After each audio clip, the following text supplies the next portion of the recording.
안녕하십니까, 윤과장입니다.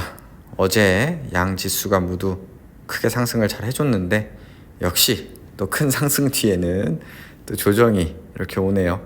그래도 뭐 크게 하락하지 않고 어느 정도 회복하고 마감을 한 게 다행이라고 생각이 들고요.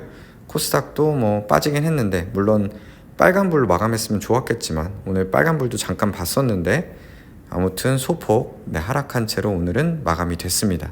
그래도 개인적으로는 뭐 크게 우울하진 않았던 게 이제 JC케미칼 같은 거 7% 이렇게 또 급등이 나와주면서 괜찮았고요. 물론 장중에 12% 더 큰 상승으로 마감을 했다면 더 좋았겠지만 뭐 어쩌겠습니까. 아쉽게도 이렇게 윗꼬리를 좀 남기면서 마감을 했습니다.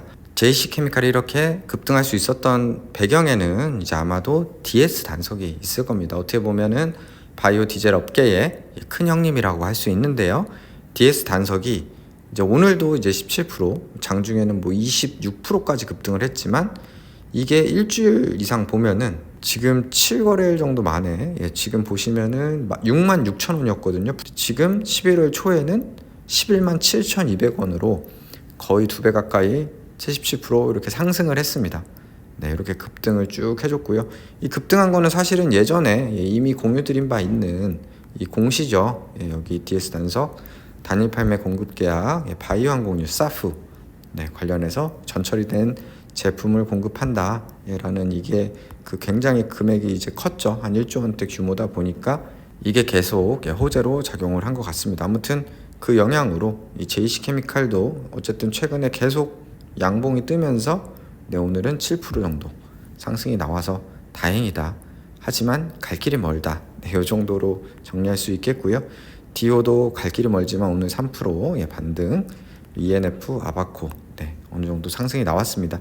코엔텍 파란불 뜬 건 아쉽고 아바코가 너무 좀 상승폭이 작은 것도 아쉽지만 그래도 5종목 코스닥 중에 4종목 상승, JC는 급등.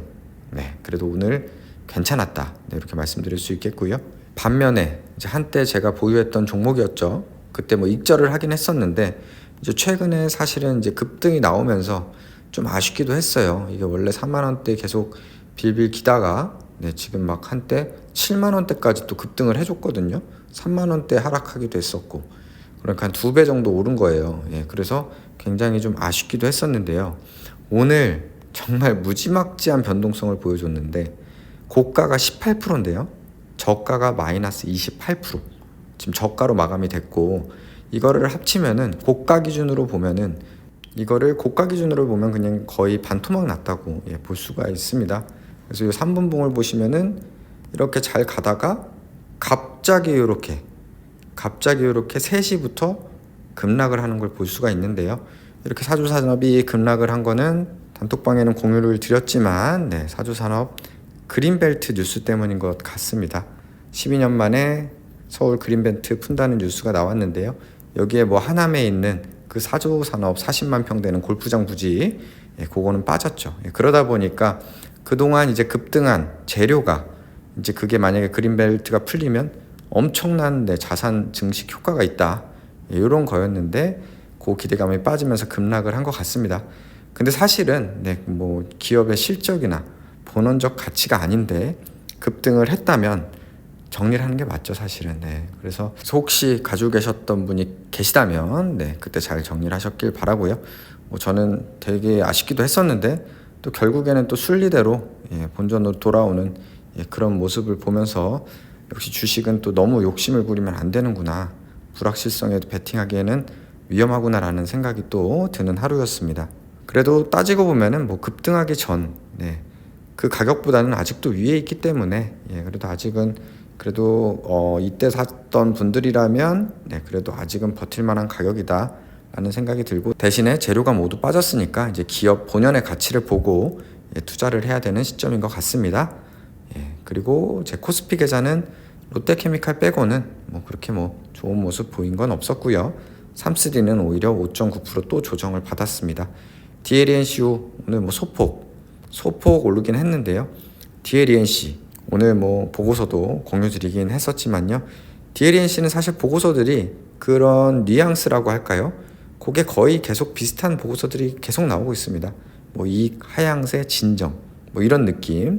사실은 이익이 올해는 좋지 못하지만 어쨌든 흑자를 낸 건 맞고요. 대신에 내년에 더 좋아진다. 지금이 바닥이다. 그래서 괜찮아질 거다. 이런 내용들입니다. 다른 보고서 보더라도 의미 있는 분기이익 개선. 그래서 괜찮아질 거다. 괜찮아질 거니까 잘 버텨보자. 이런 느낌입니다. 그래서 DLNC는 아직 뭐 흑자가 나고는 있고요. 이구동성 얘기하는 거는 뭐 다른 건설주보다 안정적이다. 이런 얘기들 나오기 때문에 계속 뭐 우선주를 갖고 있으니까 배당도 받으면서 기다리고 있습니다. 다음으로 전종목 이절 챌린지 SJ그룹이 그래도 3.7% 반등이 나와줬고요. 콘텐트리 네이버가 중요하죠. 플러스 종목이기 때문에 중요한데 오늘 그래도 마이너스 1%에서 반등이 나오면서 플러스 마감을 해줬습니다. 그래서 제 계좌를 보면 어제 이제 제주항공을 익절했었는데요. 정말 네이버 익절의 시기가 다가오는 것 같습니다. 플러스 3.77%, 이제 한 6.5% 정도만 오르면 이제 10% 정도가 되고요.